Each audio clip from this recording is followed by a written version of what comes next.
Mira Business FM.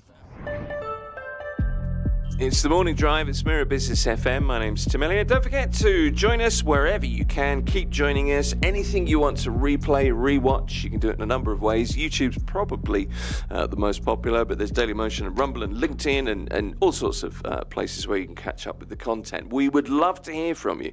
info@mira.fm or whatsapp.mira.fm to get in touch directly. A like and a subscribe and a thumbs up, a happy face emoji, always appreciated. Cars now. Our guest, Jacek Ziomek, is back with me. 25 years in the world of luxury and super premium cars. Jacek, first of all, lovely to see you. Thank you for coming back. It's a pleasure. I was going to start with, the supercar world, what's going on. I had a million questions to ask you. I wanted to ask you about all these news items, but I'm throwing it all out because I'm far more interested in the trials that you're going through at the moment.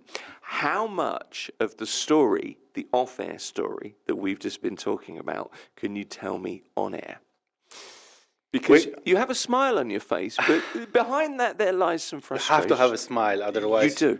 All those cases would kill you. Yeah. Because we successfully sold one of the supercars this week Okay. to the local customer, but he has also this special requirement from us to help him to deliver the car to South America for his vacation. Okay. So... that's not the problem itself.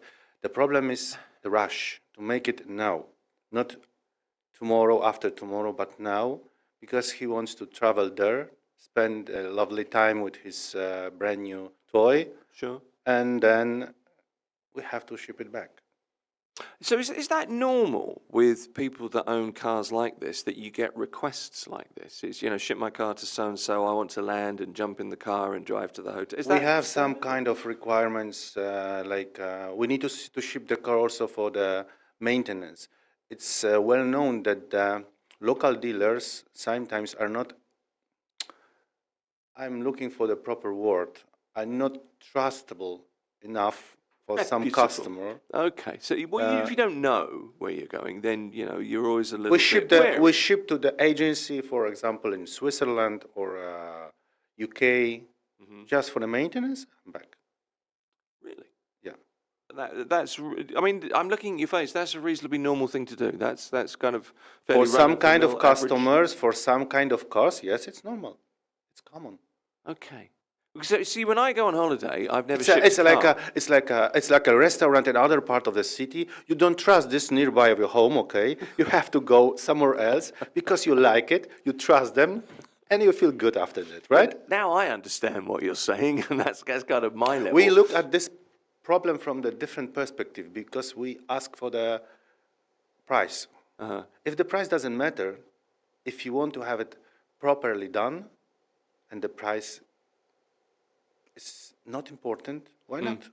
Yeah, right? but the price isn't the obstacle, is it? I guess. Yeah. When you have a car of this level, so you not a car.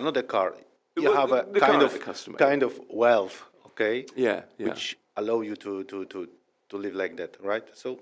Sure. Okay, so you've sold this supercar. We won't say what car it is. I don't want to point at anybody in particular, but they're going on holiday. They want to go to South America, and you have to ship the car. It costs a lot of money, I guess, to ship a car with immediately, no planning, no forethought to somewhere in South America. Can you tell us how much it is, or it's, can you share because that? there are a 3 legs flight. So there is no direct flights. You have to rely on the big players' schedule, like Emirates, Turkish, DHL, FedEx. You have to use them. Yeah. So I think we can close it in one way out of around 500,000. 500,000 dirhams. Yeah. Okay. And then the cost of the car is on top of that as well. I guess the car is a lot more than that. And also it includes full insurance and. Everything should be predicted before. Wow. You don't need to leave the space which is unmanaged. Yeah. Nothing. And it doesn't matter how much you struggle behind, okay? the owner sees only the car. He's giving to you the keys and receiving somewhere else. Yeah, well, this is the thing, isn't it? It's well, I've just bought this from you. This is what I want you to do. Just make it so. Get it done, and you have to figure out all of the stuff. So you have a very good head of hair. You haven't pulled all your hair out yet. I've managed to do that, and I'm not in supercars. So is this normal in the supercar world? This is just another day for you. This is not a normal. This is common. This is part of this business. Right. There are companies who are doing just this part of the business, like. Shipping for the maintenance, storage. One of the most known players are cars. You heard about it or you've seen the recovery cars in the city, I think. Yes. Yeah. Okay. So you do this on a reasonably regular basis? Keep on in mind, sometimes the brand new car, like we're talking about the Bugatti, are not most valuable on the market. Think about cars like a Ferrari 250 GTO, right? Mm-hmm. Yeah. There is also one Bugatti. The owner is unknown. You heard about it. Which Bugatti is it? La voiture noire. I don't know about that, but like a black car. Oh, okay. Yeah, no. Yeah, from the 2019, 18, like right, this. Okay. Yeah. Okay. Owner unknown, value $20 million, something. Yeah, well, I mean it's almost priceless. One of one. Really? Yeah, okay. But I'm not sure it was one of one because we caught Ferrari when they releasing, let's say, the 250 cars. We found sometimes is 300. Right.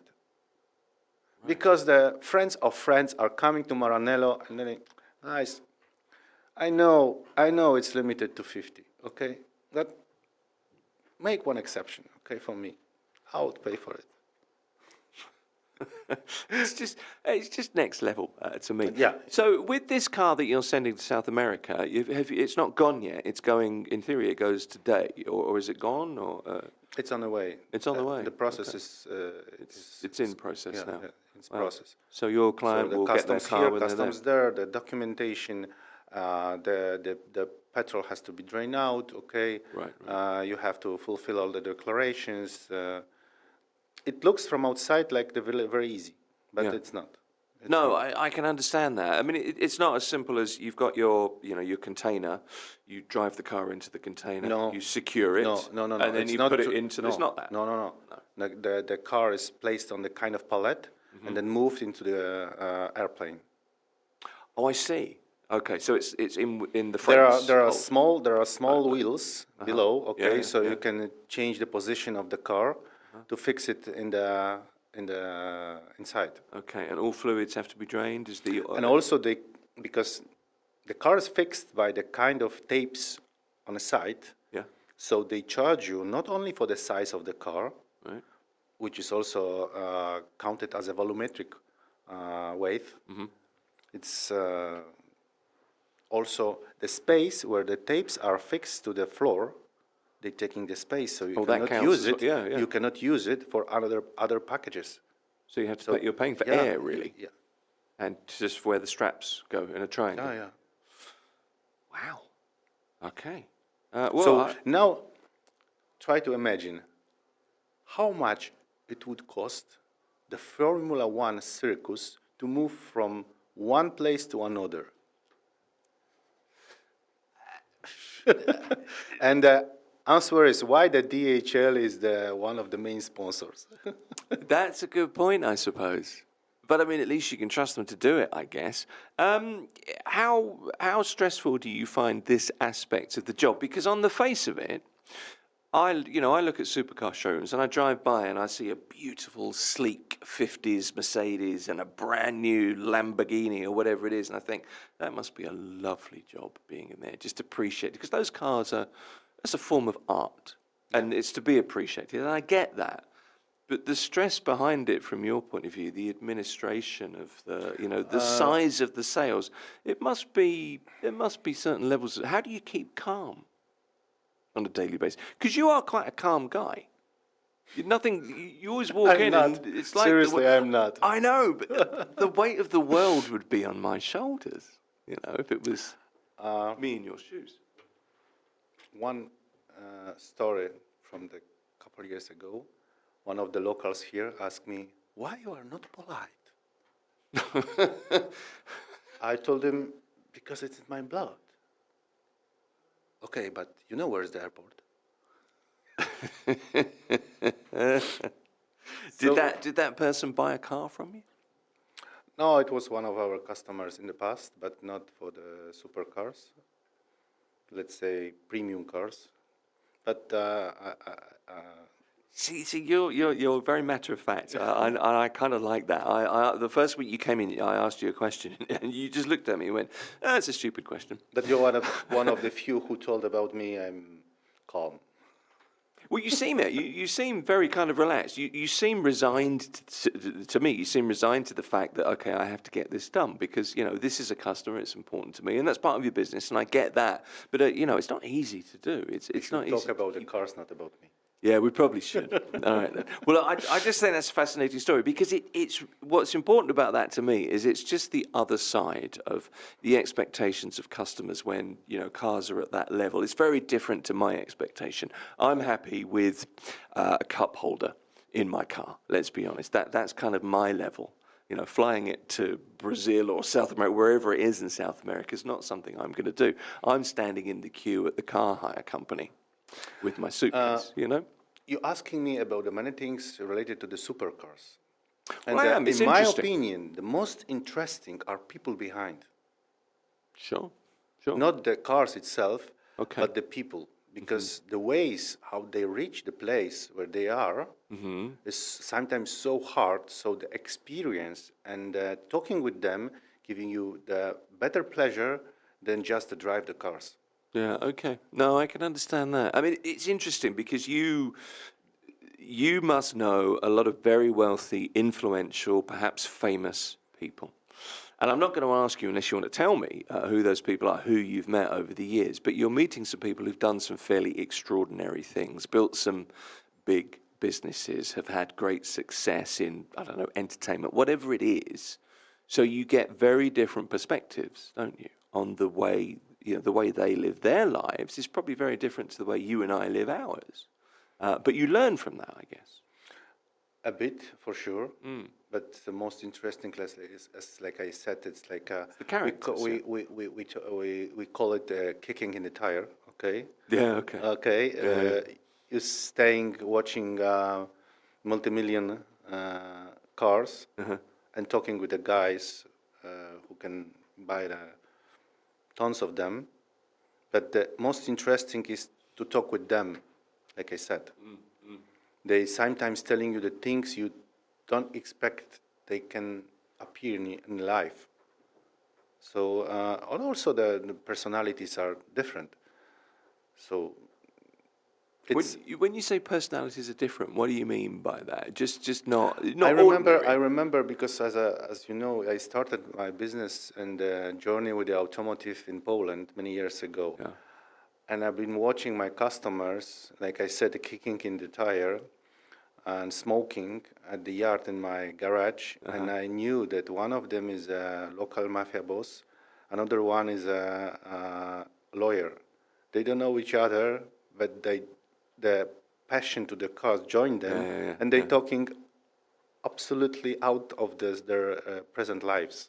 Yeah, They're talking about the cars. Because there's that sense of community. There's that sense of Yeah. sort of togetherness, kinship. Yeah. Yeah. Okay. So let's talk about cars a little bit because that's what we wanted to do. I mentioned the new FJ Cruiser to you last week, which is in design because I had one and you kind of laughed at me, but I really liked it as The a version car. of the old one. It kind of is. It's kind of the FJ is quite rounded, isn't it? Very good off-road vehicle, very very thirsty vehicle. But I really liked it when I had it.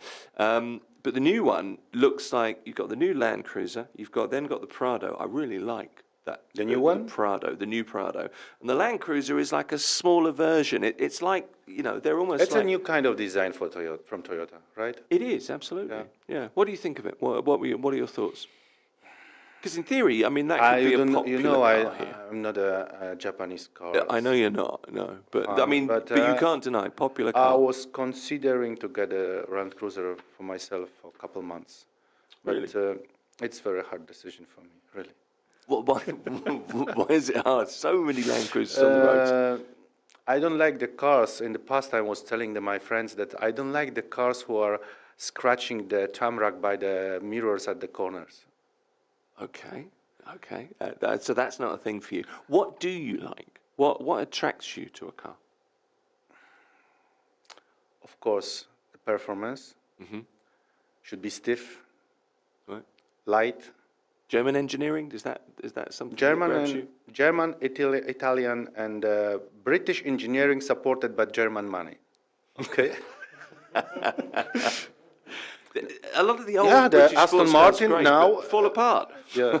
Yeah. Well, that's an interesting one because the new DB12, the world's first, what is it? A super tourer they're calling it, not a GT. It's the next level. We'll see how it will be. Yeah. Because I'm afraid if they said super tourer, it would be not stiff enough.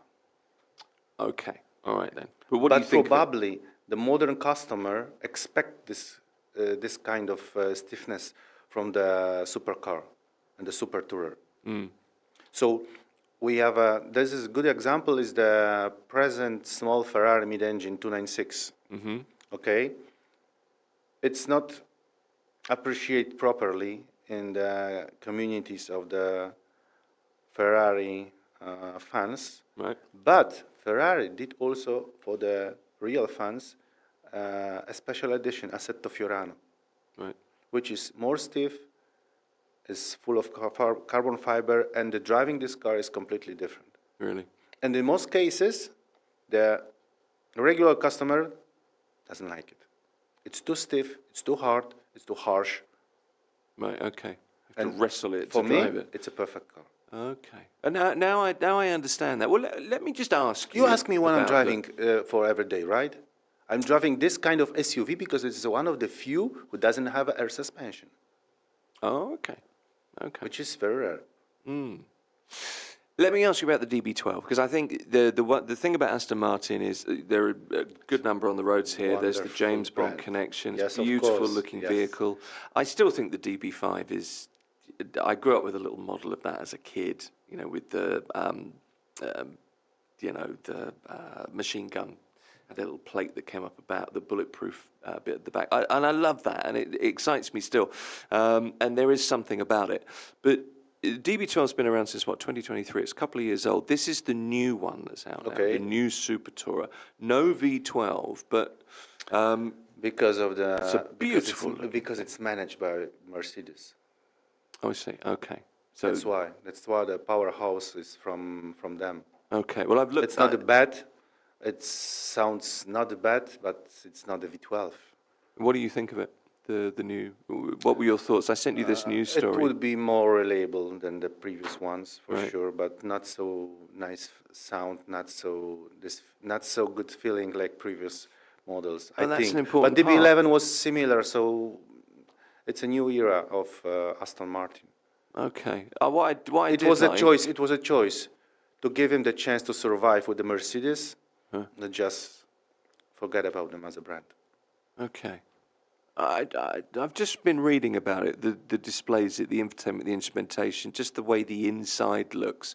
But I think Mercedes is with the Aston Martin not doing such a good job like BMW with the Rolls-Royce. I see. Okay, contentious statement. Let's hope neither of those two large brands are listening at the moment. Other stories this week. What of the? I sent you some notes earlier on, things that we could discuss. What interested you about the stories that I sent you? What was something that you? There would was like to information talk that about? one of the stories was about a project for the cars. This, I think, is one of the in most Jebel interesting Ali. things. Yeah, absolutely. I've heard right. about it 2 years ago. Yeah. We tried to approach these guys, but it was too early, and they didn't. They weren't able to give us any information these days. Well, let me just put the background in on this particular story, but I think this is a really important thing. And this is it's a Dubai story, very local story. Yes. And this is, well, the hope is for Dubai that what's going to happen, DP World, Cars 24 are getting together. This is a 55 million dirham auto hub for Dubai. So big new facility. It's going to be at National Industries Park. They want to handle over 100,000 cars a year. And essentially, what they're going to do is process more than 100,000 vehicles annually. So they're connected to DP World. So ports, logistics, that's all a possibility. And also airport. And the airport as well. Construction starts, I think construction is either just about to start or it will very soon. Operations by August next year. So the idea is a hub for next generation vehicles from Dubai. So another kind of string to Dubai's bow, I think, if you know I can use that phrase. Very, very important thing, I think. So refurbishment, pre-delivery inspections, after-sales service, export-ready preparation, something maybe you'd keep in mind with what you're going through at the moment. Inspection points, RTA certification, the whole bit. All done from here, but looking outwards rather than inwards. You know? There's also an idea to move this traffic related to these things from the city outside. Okay. That's important. But we'll see. For the popular automotive, it's a good way. I think they will find a way also to place there the big players from the luxury automotive. And we would like to be there as well, I think. I'm sure, absolutely sure. I'm just going to quote the Chief Operating Officer of Parks and Zones at DP World, that's Abdullah Al-Hashimi. DP World sounds good. Yeah, well, it does. I mean, there's legitimacy in that, of course. But the project's going to anchor Dubai's position as the region's automotive hub. Middle East and Africa used car market topped 100 billion in 2024, but it's the growth by 2030, something like 4.9%. So people are going to keep driving cars, obviously. But if you connect global manufacturers, regional distributors, what DP World can do is create, you know, a platform, and it strengthens supply chains. It's very clever. All the automotive in other part of the world are diving. We are growing. Yeah, well, growth like that in cars, it's remarkable. It really is. Cars 24 is kind of the platform with DP World. I think it's a really interesting story. So, you know, within a year, we're going to see how this works. I think something Incredibly quick. Something visible for the people will happen within the 3-4 years. Okay. All right then. But it's a good idea, and I keep my thumbs. Okay. You do that. Let me ask you something else. This is something that stood out to me, and I've been wanting to talk to you about electric cars versus, you know, internal combustion engines, diesel engines. I know you're not a fan of Chinese electric vehicles. Okay. It's not really your thing. You lean to the Tesla side, don't you? That's Rather. You think so at the moment. All right. What do you think is keeping people from buying electric vehicles? Put the price issue to one side.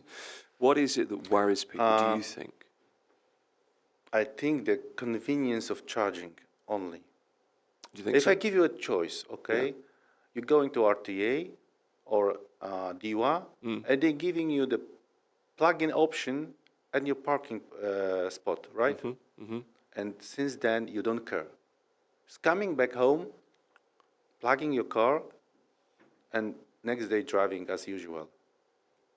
I mean, yeah, that's... But if you have to look for the place where to charge your car, and at this moment, for example, you are in the rush, you have a 5% of your battery, you have to go from Dubai to Abu Dhabi, it's a problem, right? There's still in my mind, and you're exactly right, it's the anxiety over whether your car is charged. And this is the boss of Galadari has been talking to Arabian Business this week, saying, look, it's all about range anxiety. Can you get as far as you need to go? Not range, not Well, this is what convenience he of charging says. only. They're kind of interlinked, though, aren't they? Let's face it. It's like when you wake up in the morning and you forgot to plug your phone in the night before, and you've got a really busy day and lots of emails to It never send. happens. Do you never do that? This is what I love about you. Stupid question. Okay. That's what makes me laugh. But it's partly that. It's the fact that you need to be able to charge. You need to be able to get to a safe space to be able to charge, because it's not, it's not the way of, driving in and just filling with fuel. It's a very different thing. But it's the anxiety that comes from that, whether you can do that or not, and whether you can get to your destination. That's the belief of one of the bosses here. We can say the range of modern electric cars What's is the average? enough to reach any place in the country here, right? Would you say like 300 kilometers is an average? What's the average for an electric vehicle at the moment in terms of range? I think 400. I remember. Is it that high? I've been using the Taycan for a while. It was 350, 380 kilometers range. Was enough, but I remember this feeling. When the range is going down below 100, okay, you start to be a bit shaky, okay? Well, that's range anxiety. Yeah, it is, absolutely. And I think that's very much on the minds of people. It's the reason why at the moment hybrid technology is a much more, I guess, tried and tested technology. And you know that you get to a point where you've done your 30, 50 kilometers around town, that you could, in my opinion, the internal combustion will kick in. Hybrid technology is unnecessary complication of the system. But it works well. Yes. You don't know how many complications are behind it. Really? Am I missing Really, something in here? supercar world. In the supercar world, different The thing. first number one is LaFerrari. Yeah, I know. Well, that's just recently released, isn't it? The electric car, the last year or two. 800,000 for the battery change. 800,000 dirhams to change a battery. Yeah. Okay. It's beyond my range. It's not about the money. It's about the availability Right. and possibility to change. Because in most cases, the most reliable option is just to remove it from the car, ship to the battery to Maranello. They do it, reprogram it, send it back, you fix it. Okay. Yeah. Not quite yet. I just think it's interesting though, because we see so many Chinese electric cars on the road, loads and loads of Chinese vehicles. And once again, I know you're not a fan, but there is something that holds me back as well. I don't from electric vehicles. I get the benefits, and I understand that I should be greener, and I know all of that. And I went from a very, very thirsty four-wheel drive to a very not at all thirsty Ford Saloon. And I did that on purpose because I felt I was feeling guilty. But the electric car jump is still a bit of a leap for me, Let me ask you another question. You mentioned something there. You've been using what's the Porsche that you Taycan. A Taycan, right? Okay. With the cars that you have, my next door neighbour is a car trader. Okay, it's a Russian guy. Very nice man. Every night there's a different car, and he trades in cars. Has a small showroom, and I guess he must be using the cars from the showroom to drive backwards and forwards. I don't know. Do you do that? Is that something that you do? I mean, you can't really be putting miles on them, can you? In our business model, low mileage means money. I bet, yeah. Okay. Particularly with supercars. Yes, and it's not about the risk of scratch the car. It's about the risk of losing value if you take the car to home for a couple days. Yeah. Sometimes 100 kilometers makes a big difference. Okay. No, I thought so. So where did you get the Taycan from then? Is that the Taycan was, let's say, in a company. Okay. That was for sale. Now I think it will stay with us for good because the value of the Taycans just ridiculous. Did you like it? Of course, it's yes. You did, okay.